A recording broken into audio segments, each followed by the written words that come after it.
بسم اللہ الرحمن الرحیم۔ فلسطین کسی صلاح الدین کے انتظار میں۔ مصنف مولانا نور عالم خلیل امینی۔ ایپیسوڈ 4، غاصب اور ناجائز ریاست کے قیام کا اعلان۔ فلسطین سے یہودیوں کے تعلق اور اس کی مٹی سے ان کی وابستگی کا دعویٰ اس سچائی کے سامنے نہیں ٹھہرتا کہ بنی اسرائیل کی اکثریت نے ارض مقدس کی طرف روانگی کے تعلق سے حضرت موسیٰ علیہ نبینا علیہ الصلاۃ والسلام کی بات ماننے سے انکار کر دیا تھا، نیز ان کی اکثریت نے اس وقت بابل سے یہاں آنے کو بھی مسترد کر دیا تھا جب شہنشاہ فارس قورش نے ان کو یہ پیشکش کی تھی۔ پوری تاریخ میں تا دم تحریر فلسطین میں یہودیوں کی تعداد دنیا کے سارے یہودیوں کے بالمقابل بہتر سے بہتر حالات میں 40% سے زیادہ نہیں رہی تھی۔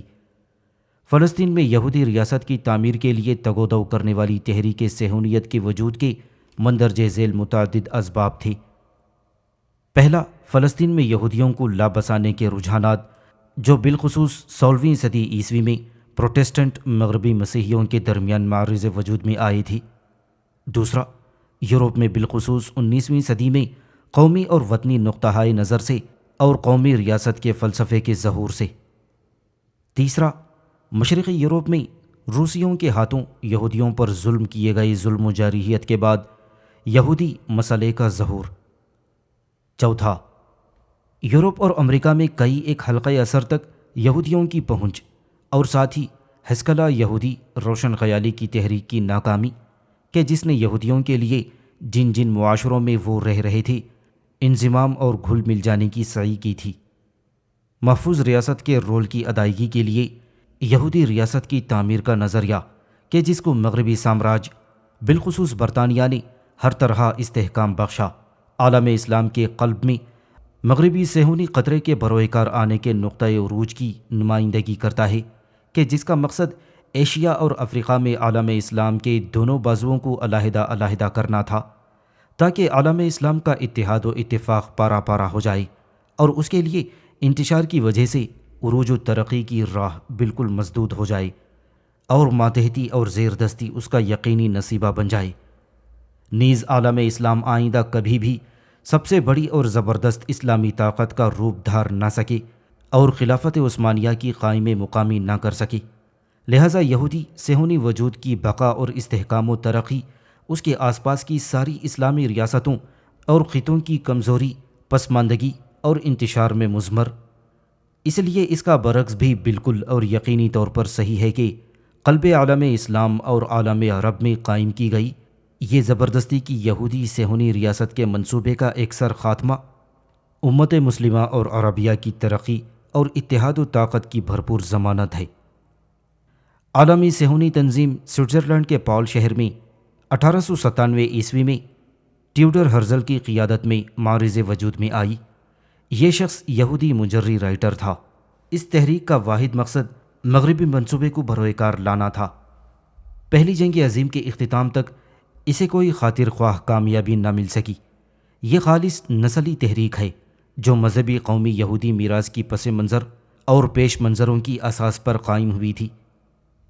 اس کی کامیابی کی واحد ضمانت فلسطین میں عرب مسلمانوں کے وطنی حقوق کو سلب کر کے ان کی جگہ یہودیوں کو لا بسانے میں کامیابی کا حصول ہے۔ صہیونی نظریے کی روح کے اعتبار سے یہودیوں کے مختلف سیکولر، اشتراع، مذہبی، ثقافتی، سیاسی اور لبرل دھڑوں میں کوئی فرق نہیں ہے۔ سارے یہودی بالآخر صہیونی ہیں جن کا واحد مقصد بلند تر اہداف کا حصول ہے، یعنی فلسطین میں صہیونی ریاست کے تحت سارے یہودیوں کا ازدحام اور عربی فلسطینیوں کی خانمہ بربادی۔ برطانوی سامراج نے ہی صہیونی منصوبے کو برپا کرنے کی ذمہ داری اپنے سر لی تھی۔ اسی نے 1917 عیسوی میں وعدہ بیلفور آرتھر جیمز جو کہ برطانوی سیاستدان، برطانیہ کا وزیر اعظم اور وزیر خارجہ رہا تھا، اس کا اجرا کیا تھا اور فلسطین میں یہودیوں کے لیے ایک قومی وطن کی تعمیر کا اپنے آپ کو پابند عہد کیا تھا۔ 1918 عیسوی میں برطانوی سامراج کا فلسطین پر قبضہ ہوا۔ اس وقت وہ اپنے وعدے کا پابند نہیں رہا کہ شریف حسین آزاد و مختار ہوں گے اور یہاں انہی کا عمل دخل رہے گا۔ چنانچہ برطانوی سامراج نے مئی 1916 کے سائکس بیکو معاہدے کے تحت شام و عراق کو اپنے اور فرانس کے درمیان تقسیم کر لیا، جس کی روح سے برطانیہ نے فلسطین کو عالمی خطہ قرار دینے کا منصوبہ بنایا۔ پھر اس نے فلسطین کو اپریل 1920 کے سین ریمو معاہدے کے تحت اپنے لیے خاص کر لیا۔ فلسطین پر اپنے اقتدار کے تحت اس نے وعدہ بیلفور کو عملی جامہ پہنانے کی سوچی، جس کی قرارداد لیگ آف نیشن نے 1922 میں پاس کر دی۔ فلسطین پر اپنے قبضے کے عرصے 1918 سے 1948 میں برطانیہ نے فلسطین کی طرف پوری دنیا سے یہودیوں کو ترک وطن کر کے یہاں آ بسنے کے دروازے چوپٹ کھول دیے تھے۔ چنانچہ 1918 میں یہودیوں کی جو تعداد 55,000 تھی، وہ بڑھ کر 1948 میں 6,46,000 ہو گئی، یعنی کل آبادی کے 8% کے تناسب سے بڑھ کر 31% کے تناسب تک پہنچ گئی تھی۔ برطانیہ نے فلسطین کی زمین میں بھی ان کے حصے میں اضافہ کر دیا تھا۔ پہلے انہیں فلسطین کی زمین کا 2% حصہ ملا ہوا تھا، اب 6 سے 7% حصہ مل گیا۔ یہ زمینیں یہودیوں کو برطانوی حکومت کی طرف سے ملی تھیں یا غیر فلسطینی ہاتھوں سے حاصل ہوئی تھیں۔ 30 سال کی طویل مدت تک فلسطینی مسلمان حالات کی ساری ستم ظریفیوں کے باوجود اپنی مٹی پر ڈٹے رہے، وہی یہاں کی غالب اکثریت رہے، یعنی ان کا تناسب 65% رہا، اور وہ زمین کے اکثر حصے کے مالک رہے تھے۔ لیکن برطانوی استعمار کی تائید و حمایت سے یہودیوں نے اپنی اقتصادی، سیاسی، تعلیمی، عسکری اور اجتماعی اداروں کو خوب مستحکم کر لیا۔ 1948 تک وہ 300 کالونیز تعمیر کر چکے تھے، 70,000 سپاہیوں پر مشتمل اپنی عسکری طاقت ترتیب دے کر اپنی ریاست کے اعلان کی پوزیشن میں آ چکے تھے۔ باوجود یہ کہ فلسطین کے خلاف سازش فلسطینی عوام کی صلاحیتوں سے کہیں زیادہ بڑھی ہوئی تھی، لیکن فلسطینیوں نے برطانوی قبضے اور صہیونی منصوبے کو اکثر مسترد کرتے ہوئے آزادی کا مطالبہ کیا۔ الحاج امین الحسینی، جن کی سربراہی میں قومی وطنی دھارے ایک جٹ ہو کر عوامی سیاسی تحریکات اور زبردست انقلابی اور مساعی تبدیل ہو گئے۔ 1920 میں القدس میں انقلابی احتجاج و مظاہرے، 1920 میں یافا تحریکیں، 1929 میں براق انقلابی مظاہرے اور اکتوبر 1933 میں احتجاجی مظاہرے برپا ہوئے تھے۔ نیز یہ کہ مجاہد کبیر عز الدین قسام کی قیادت میں جہادی تحریک کا آغاز ہوا اور کوف احزر یعنی سبز ہتھیلی اور جہاد مقدس کی تنظیم کی اساس پڑی۔ 1936 سے 1939 کی زبردست انقلابی تحریک کے نتیجے میں برطانیہ کو اپنے کتاب ابیض یعنی وائٹ پیپر پر مئی 1939 میں 10 سال کے اندر فلسطینی ریاست کے قیام اور 5 سال کے بعد فلسطین کی زمینوں کو یہودیوں کے ہاتھوں بیچنے، نیز فلسطین کی طرف یہودیوں کی مہاجرت کو روک دینے کا وعدہ کرنا پڑا تھا۔ لیکن 1945 کے اواخر میں برطانیہ اپنے وعدے پر قائم نہ رہ سکا اور امریکہ کی سرپرستی میں صہیونی منصوبہ پھر بروئے کار آنے لگا تھا۔ نومبر 1947 میں اقوام متحدہ کی جنرل اسمبلی نے فلسطین کو 2 ریاستوں عربی اور یہودیوں میں تقسیم کر دیے جانے کی قرارداد نمبر 181 پاس کر دی تھی۔ یہودی ریاست کو فلسطین کی 54% اراضی، جبکہ عربی ریاست کو صرف 45% اراضی دیے جانے اور 1% اراضی بیت المقدس کے خطے کو وقتی طور پر عالمی خطہ قرار دیے جانے کی تجویز پاس کر دی گئی تھی۔ جنرل اسمبلی کی قراردادیں اقوام متحدہ کی چارٹر کی روح سے بھی عالمی برادری کے لیے واجب العمل نہیں ہوتی۔ علاوہ ازیں یہ قرارداد تو اس اصول کے بھی خلاف ہے کہ جس میں اقوام متحدہ کی بنیاد ہے، یعنی یہ کہ اقوام عالم کو آزادی اور خود مختاری کا مکمل حق ہوگا۔ نیز فلسطینی قوم سے جس کا اس مسئلے سے راست تعلق تھا، کسی طرح کا مشورہ کیا گیا اور نہ ہی اس سے رائے لی گئی۔ یہ قرارداد اس لیے بھی ظالمانہ اور طرفدارانہ تھا کہ اس کی روح سے آفاقی یہودی اقلیت کو، جو کہ دوسری جگہوں سے ترک وطن کر کے فلسطین میں زبردستی آ بسی تھیں، فلسطین کی زمین کا بڑا اور بہتر حصہ دے دیا گیا تھا، اور اصل مکینوں یعنی فلسطینیوں کو فلسطین کا چھوٹا اور اس کی زمین کا اکثر ناقص حصہ دیا جانا تجویز کیا گیا۔ 14 مئی 1948 کو صہیونیوں نے اپنی ریاست اسرائیل کے قیام کا اعلان کر دیا۔ اس موقع سے برسر تصادم عربی افواج کو انہوں نے شکست دے دی، کیونکہ یہ فوجیں بد نظمی، ناتجربہ کاری اور قیادت کی ناکامی کا اعلیٰ نمونہ تھیں۔ ان میں سے کچھ افواج استعمار کی زیر اثر تھیں اور صہیونی فلسطین کی 76% اراضی پر قابض ہو گئے۔ انہوں نے 8 لاکھ فلسطینیوں کو ان کے گھروں سے کھدیڑ دیا اور 9,25,000 یہودیوں پر مشتمل اپنی ریاست فلسطینیوں سے چھینی گئی زمین پر قائم کر لی۔ مقبوضہ علاقے میں موجود 585 فلسطینی گاؤں میں سے 478 گاؤں کو صفحہ ہستی سے مٹا دیا گیا۔ 34 مقتل انہوں نے قائم کیے جہاں فلسطینیوں کو بھیڑ بکریوں کی طرح ذبح کیا گیا۔ فلسطین کی باقی ماندہ زمین یعنی مغربی کنارے کی 5,500 مربع کلومیٹر کی زمین کو اردن نے باقاعدہ اپنی ریاست کا حصہ بنا لیا، جبکہ غازہ پٹی کی 336 مربع کلومیٹر کی زمین کو مصر نے اپنے زیر انتظام کر لیا۔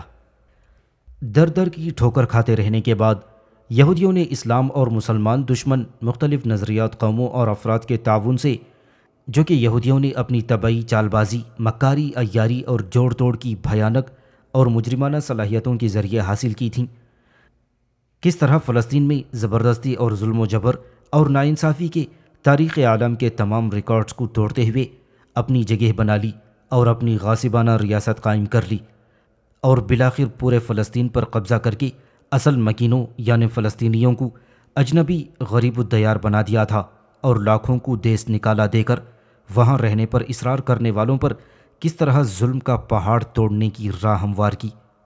ان حقائق کے تسلسل کو مختصراً جاننے کے لیے ذیل کی سطریں پڑھنا کافی ہیں۔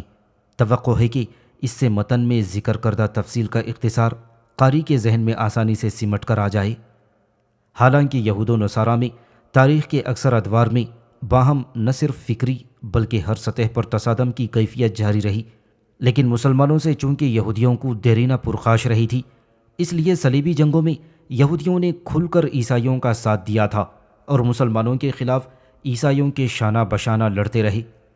لیکن شیر اسلام حضرت صلاح الدین ایوبی رحمۃ اللہ علیہ نے عیسائیوں، رومیوں اور یہودیوں کو عبرتناک شکست سے دوچار کیا، اور یوں یہودیوں کو بھی عرب ممالک سے نکلنا پڑا، اور یہ روس، جرمنی، ہالینڈ، انگلینڈ اور فرانس منتقل ہو گئے۔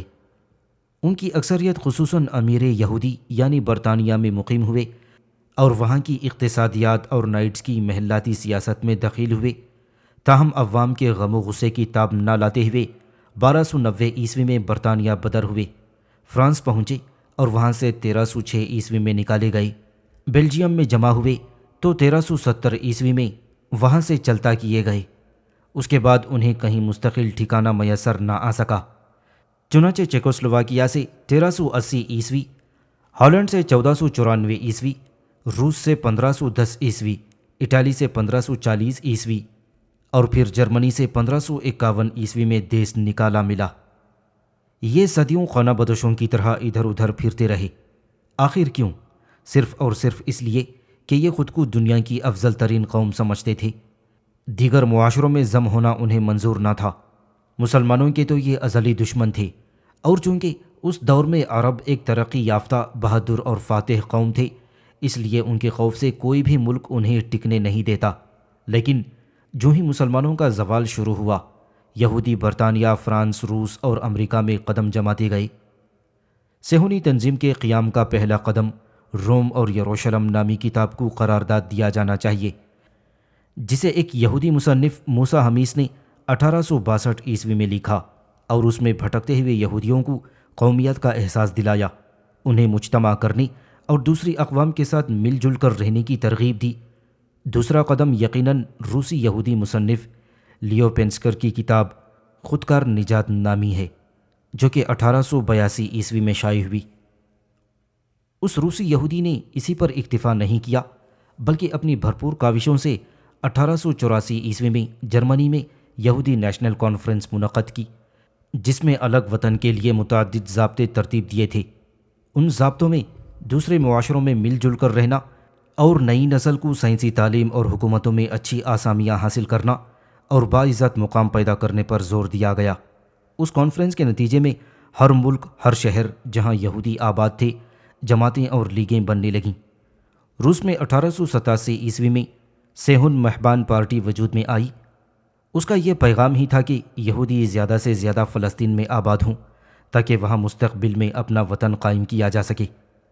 اس کے تقریباً 9 برس بعد 1896 میں تھیوڈور ہرزل نامی یہودی نے یہودی ریاست کے عنوان سے کتاب لکھی، جسے روس، امریکہ اور یورپ میں اس قدر مقبولیت حاصل ہوئی کہ اس کے کئی ایڈیشن نکلے اور تھیوڈور ہرزل کو عظیم رہنما اور بڑے بڑے القاب سے نوازا گیا۔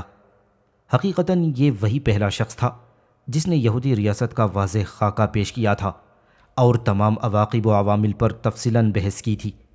جب تھیوڈور ہرزل کو انتہائی پذیرائی ملی تو اس نے یہودیوں کے بین الاقوامی کنونشن کے لیے راہ ہموار کرنی شروع کر دی اور بالآخر 1897 میں سوئٹزرلینڈ کے شہر بیسل میں یہودیوں کی پہلی عالمی کانفرنس کے متعدد اجلاس ہوئے، جس میں یہودیوں کی ایک بین الاقوامی تنظیم تشکیل دی گئی جس کا نام یروشلم کے نزدیک ایک پہاڑی سیہون کے نام پر سیہونیت تجویز کیا گیا تھا۔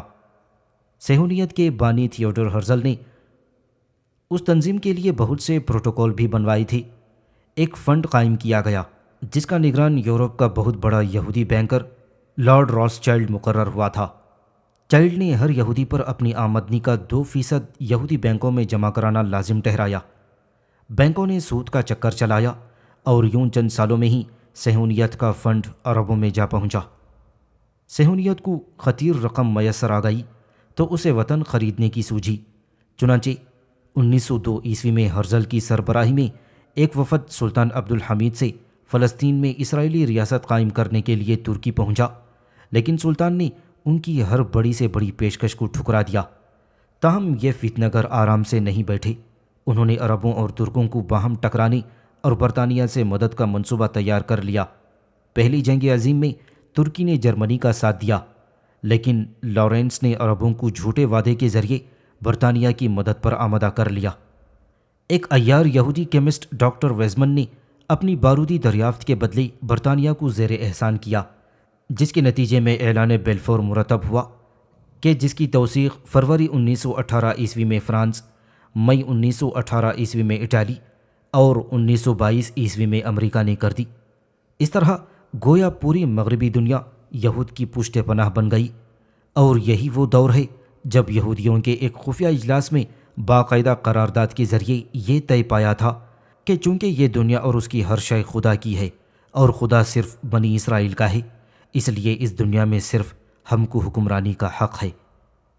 یہاں ایک لمحہ بھر کے لیے ضرور رکیے اور سوچئے کہ ایک ایسی خانہ بدوش قوم کہ جس کا کوئی ملک ہی نہ تھا، وہ اس وقت کی مضبوط ترین اقوام کی موجودگی میں دنیا پر حکمرانی کی قرارداد پاس کر رہی ہے۔ مزید یہ کہ اسے عملی جامہ پہنانے کے لیے چند خودکار اسکیمیں بھی بنائی گئیں، مثلاً عالمی بینک کاری پر مکمل کنٹرول، ذرائع نشر و اشاعت، صحافت پر قبضہ، اپنی مرضی کی خبریں دینا اور من پسند لٹریچر کی تشہیر، مذاہب کے برعکس نئے تقریبی فرقوں کی تشکیل، جہاد کو جنگل کا قانون اور انسان دشمن جذبہ قرار دینا، کلیدی عہدوں پر فائز ہونا اور صنعت و تجارت پر اپنی مکمل اجارہ داری۔ اگرچہ یہ قراردادیں 1901 سے 1903 میں تیار ہوئی ہوتیں، تاہم تقریباً 15 سال بعد 1917 میں منظر عام پر آئیں، جبکہ روس میں سرخ انقلاب آیا تھا جس کی قیادت لینن اور ٹرائگری نے کی تھی، جو دونوں یہودی تھے۔ صرف یہی نہیں، کارل مارکس بھی کٹر یہودی تھا اور اسٹالن بھی یہود نواز تھا۔ ان سب نے مل کر کمیونزم کی آڑ میں جس طرح روسی مسلمانوں پر مظالم ڈھائے، اس کی مثال نہیں ملتی۔ عالمی بساط پر یہود و نصارہ روس اور ان کے حواری جھوٹ، مکر و فریب اور انسانیت کی تذلیل کا کھیل کھیلتے رہے، اور بالآخر جنرل اسمبلی میں 14 مئی 1948 کو 6:11 پر امریکی نمائندے مسٹر آسٹن کا نائب پروفیسر فلپ پریشان حال اٹھا اور یہودی ریاست اسرائیل کے قیام کو تسلیم کرنے کا اعلان کر دیا۔ اس کے فوراً بعد روس نے بھی تسلیم کر لیا، اور یوں فلسطین کے قلب میں ایک سفید جھنڈا ابھرا کہ جس پر 6 کونوں والا نیلا تارا بنا ہوا تھا۔ بے شک یہ عالمی صہیونیت کی پروپیگنڈا مشنری کا کارنامہ تھا کہ جس میں دنیا کے ہر ملک، ہر شہر اور ہر یہودی مرد و زن نے عیاریوں، مکاریوں اور انسانیت سے بعید ترین مکروہ کردار ادا کیا ہے۔ تبھی تو اسرائیل وجود میں آیا تھا۔ اسرائیل کا یہ شجر خبیث سامراجیوں کی شہ پر جب سے لگا ہے تب سے اب تک لاکھوں عربوں کا خون پی چکا ہے۔ طرفِ تماشا یہ کہ یہودی 1948 والے اسرائیل پر بھی قانی نہیں تھے، بلکہ وہ تو دنیا پر حکمرانی کے پہلے مرحلے کے لیے عظیم تر اسرائیل کے مجوزہ خاکے کے مطابق صحرائے سینا، نہر سوئز کے دونوں کناروں پر بشمول پورٹ سعید، قاہرہ کے خلیج سوئز اور بحر احمر کا کچھ حصہ، شمالی حجاز، نجد، مع مدینہ، کویت، عراق، اردن، شام، لبنان اور ترکی کے جنوبی حصے کوہ ارارت پر نیلا تارا چمکانا چاہتے ہیں۔ خود کو مہذب دنیا کی مہذب اقوام کہلانے والوں نے فلسطین کو تقسیم کرنے اور اسرائیل قائم کرنے میں جس عجلت، ڈھٹائی اور بے انصافیوں کا مظاہرہ کیا تھا، یقیناً قیامت تک ایسے مثال ملنا ناممکن رہے گا۔ اقوام متحدہ کی جنرل اسمبلی کے فیصلے خود اس کے دستور کے مطابق ان کا نفاذ لازم نہیں آتا، جبکہ اس مخصوص فیصلے میں تو حالت یہ تھی کہ خود اس ادارے کے بنیادی اصولوں کی خلاف ورزی کی گئی اور عوام سے ان کی آزادی اور خود اختیاری کا حق چھین لیا گیا۔ اس غیر منصفانہ فیصلے کے مطابق فلسطینیوں کی اکثریت کو نظر انداز کر کے یہودی اقلیت کو زمین کا 54% حصہ ادا کر دیا گیا، جبکہ ان کے پاس اس وقت محض 5 سے 6% زمین تھی اور وہ کل آبادی پر 31% تھے۔ تقسیم فلسطین کے اعلان کے ساتھ ہی جنگ کے شعلے بھڑک اٹھے۔ قلیل تعداد میں خود ساختہ جیش الانقاذ اور فلسطینی فوج الجہاد القدس نے پہلے 6 ماہ بہت کامیابیاں حاصل کیں اور عرب ممالک کی طرف سے دیے گئے ناقص اسلحے کے باوجود 82% رقبہ بچا لیا تھا۔ صرف مصر کی جماعت الاخوان المسلمین نے فلسطین کے تحفظ کے لیے بہترین کوششیں کیں۔ ان کے رہنما مرشد حسن البنا نے اکتوبر 1948 عیسوی میں ہزاروں جانبازوں کا دستہ روانہ کر دیا۔ ان میں سے گنتی کے مجاہدین مصری حکومت کی پابندیوں سے بچ کر پہنچے اور میدان جنگ میں انتہائی بہادری سے لڑے تھے۔ سیکولر مصری حکومت نے لڑائی کے دوران ہی بہت سے مجاہدین کو گرفتار کر کے جیلوں میں ڈال دیا اور اخوان المسلمین پر سخت پابندی لگا دی، اور 1948 عیسوی میں اسرائیل کے ساتھ جنگ بندی کے شرمناک معاہدے سے چند روز قبل ہی قائد اخوان حسن البنا کو شہید کر دیا گیا۔ فرعونوں کی سرزمین میں فرعونیت سے نسبت جوڑنے والوں سے نہ تب خیر کی امید تھی اور نہ ہی اب ہے۔ سامعین سے گزارش کی جاتی ہے کہ ہمارے سارے چینلز ایلیکونٹ ادب ایکسٹراز، سوارڈ آف حق چینل اور اتحاد الانصار چینل میں جن آڈیو بکس اور سیریز کو مکمل کیا جا چکا ہے، ان سب کا مطالعہ ہمارے پلے لسٹ سیکشن سے کریں، اور ان آڈیو بکس اور سیریز کو آپ اپنے دوست و احباب میں شیئر کرتے رہیں، اور ہمارے سوشل میڈیا پلیٹ فارمز کے لنکس ڈسکرپشن میں دیے گئے ہیں۔ ہمیں سبسکرائب اور فالو ضرور کریں۔ جزاک اللہ۔